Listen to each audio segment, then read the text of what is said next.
I'm gonna take you through a plank with tubing. So go ahead and set the tubing up underneath your feet in a wide stance. Now you can either have your thumb on top, I've got my thumb underneath, and you wanna make sure that tubing is right in the arch of your foot. Then we're gonna go ahead and we're gonna start to lift one leg at a time. The wider your legs, the harder it is. So you wanna focus on pushing into the ground and lifting.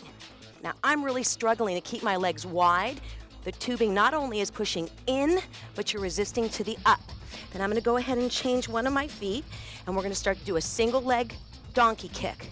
This is another great way to challenge your plank. Keep your head, your hips, and your shoulders all in line. And for the last one, you're gonna do circles. Really big, slow circles. Take a nice deep breath in, we're almost done. Focus on pulling up on those abs. Hold that center position, squeeze your glutes. Come on in. 3 challenging planks with the tubing. Until next time.